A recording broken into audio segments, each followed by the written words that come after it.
Medicine ಕೊಡೋದ್ರಿಂದನೇ liver ಹಾಳಾಗ್ಬೋದು. Fatty liver ಅಂತ ಹೇಳ್ತೀವಿ, ಅದರಿಂದನೂ ಜಾಂಡಿಸ್ ಕಾಣಿಸ್ಕೋಬಹುದು. ಇದಾಗಲೇ ಮಗುಗೆ ಒಂದು ಇಂಜೆಕ್ಷನ್ ಕೊಡ್ತೀವಿ. ನಮಸ್ಕಾರ. ಮಗುಗೆ ಕಣ್ಣು ಮತ್ತು ಬಾಡಿ ಎಲ್ಲ ಸ್ಕಿನ್ ಕಲರ್ ಸ್ವಲ್ಪ ಎಲ್ಲೋ ಇಷ್ಟು ಕಾಣಿಸ್ತಾ ಇದೆ ಅಂತಂದರೆ ಜಾಂಡೀಸ್ ಪ್ರಾಬ್ಲಮ್ ಬಂದಿರ್ಬೋದು. ಸೊ ಇದು ಜಾಂಡೀಸ್ ಯಾಕೆ ಮಕ್ಕಳಲ್ಲಿ ಆಗುತ್ತೆ ಅಂತಂದರೆ ಲಿವರ್ ಇನ್ಫೆಕ್ಷನ್ ಆಗ್ಬೋದು, ಇಲ್ಲ ಲಿವರ್ದು ಬೇರೆ ಏನೇ ಪ್ರಾಬ್ಲಮ್ ಇದ್ದರೂ ಜಾಂಡೀಸ್ ಆಗೋ ಚಾನ್ಸಸ್ ಇರುತ್ತೆ.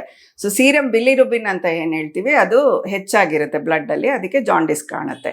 ಸೊ ಇದಕ್ಕೆ ಕಾರಣಗಳೇನು ಮಕ್ಕಳಲ್ಲಿ ಅಂದರೆ ಈ viral infections, hepatitis A virus, hepatitis B virus, hepatitis C D ಇನೂ ಇದೆ. ಬಟ್ ಹೆಪಟೈಟಿಸ್ ಎ ಮತ್ತು ಬಿ ವೈರಸ್ ಇನ್ಫೆಕ್ಷನ್ಸೇ ಜಾಸ್ತಿ ಕಾಣಿಸ್ಕೊಳ್ಳೋದು. ಇನ್ನೊಂದು ಎಪ್ಸ್ಟೀನ್ ಬಾರ್ ವೈರಸ್ ಅಂತ ಹೇಳ್ತೀವಿ, ಅದರಿಂದನೂ ಜಾಂಡೀಸ್ ಆಗ್ಬೋದು. ಇನ್ನೊಂದು ಮೇಯ್ನ್ ಇಂಪಾರ್ಟೆಂಟ್ ಅಂದರೆ ಡ್ರಗ್ ಇಂಡ್ಯೂಸ್ ಲಿವರ್ ಇಂಜುರಿ ಅಂತ ಹೇಳ್ತೀವಿ. ಈ ಮೆಡಿಸನ್ ಕೊಡೋದ್ರಿಂದನೇ ಲಿವರ್ ಹಾಳಾಗ್ಬೋದು. ಸೊ ಈ ಪ್ಯಾರಾಸಿಟಮಾಲ್ ಓವರ್ ಡೋಸೇಜ್ ಆದರೂ ಲಿವರಿಗೆ ಹಾನಿಕಾರಕ. ಅದು ಬಿಟ್ಟು ಬೇರೆ ಲೋಕಲ್ ಮೆಡಿಸನ್, ಹರ್ಬಲ್ ಮೆಡಿಸನ್ಸ್ ಅಲ್ಲಿ ಲೆಡ್, ಆರ್ಸೆನಿಕ್ ಮತ್ತು ಮರ್ಕ್ಯುರಿ, ಹೆವಿ ಮೆಟಲ್ಸ್ ಇರೋ ಇದು ತೊಗೊಂಡ್ರು ಲಿವರ್ ಇಂಜುರಿ ಆಗೋ ಚಾನ್ಸಸ್ಸು ಜಾಸ್ತಿ. ಸೊ ಈ ಕಾರಣದಿಂದನೂ ಜಾಂಡೀಸ್ ಕಾಣಿಸ್ಕೋಬೋದು. ಇನ್ನೂ ಮೂರನೇ ಅಂಶ ಏನಂದರೆ ಜೆನೆಟಿಕ್ ಪ್ರಾಬ್ಲಮಿಂದನೂ ಜಾಂಡೀಸ್ ಬರ್ಬೋದು. ನಾಲ್ಕನೇದು ಮುಖ್ಯವಾದ ಇದು ಅಂದರೆ ಒಬೆಸಿಟಿ. ಈ ಮಕ್ಕಳಲ್ಲಿ ಬೊಜ್ಜುತನ ಇದ್ರೂ ಫ್ಯಾಟಿ ಲಿವರ್ ಅಂತ ಹೇಳ್ತೀವಿ, ಅದರಿಂದನೂ ಜಾಂಡೀಸ್ ಕಾಣಿಸ್ಕೋಬೋದು. ಸೊ ಈ ಎಲ್ಲ ಕಾರಣದಿಂದನೂ ಜಾಂಡೀಸ್ ಬರ್ಬೋದು. Mainly infections, hepatitis A virus ಇನ್ಫೆಕ್ಷನ್ಸೇ ಜಾಸ್ತಿ.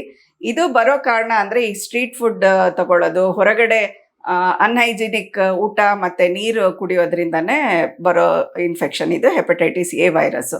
ಸೊ ಇದು ಟಾಯ್ಲೆಟ್ಗೆ ಹೋಗಿ ಬಂದ ಮೇಲೆ ಕೈ ಕ್ಲೀನಾಗಿ ತೊಳ್ಕೊಂಡು ಊಟ ಮಾಡಬೇಕು, ಇಲ್ಲಾಂದರೆ ಇದು ಫಿಕೋ ಓರಲ್ ರೂಟಿಂದನೇ ಸ್ಪ್ರೆಡ್ ಆಗೋದು. ಸೊ ಇದಕ್ಕೆ ಟ್ರೀಟ್ಮೆಂಟ್ ಏನು ಅಂತಂದರೆ ಯಾವುದು ನಿಗದಿತವಾಗಿ ಮೆಡಿಸನ್ಸ್ ಅಂತ ಏನು ಆ್ಯಂಟಿವೈರಲ್ ಮೆಡಿಸನ್ಸ್ ಅಂತ ಇನಿಷಿಯಲ್ ಇನ್ಫೆಕ್ಷನ್ಸ್ಗೆ ಕೊಡೋದಿಲ್ಲ. ಈ ಕ್ರಾನಿಕ್ ಲಿವರ್ ಇನ್ಫೆಕ್ಷನ್ ಆದರೆ ಅದಕ್ಕೆ ಮೆಡಿಸನ್ಸ್ ಇದ್ದಾವೆ. ಬಟ್ ಇನಿಷಿಯಲ್ ಇನ್ಫೆಕ್ಷನ್ಗೆ ಮೇಯ್ನ್ ರೆಸ್ಟ್, ಮನೆಯಲ್ಲಿ ರೆಸ್ಟ್ ತೊಗೋಬೇಕು.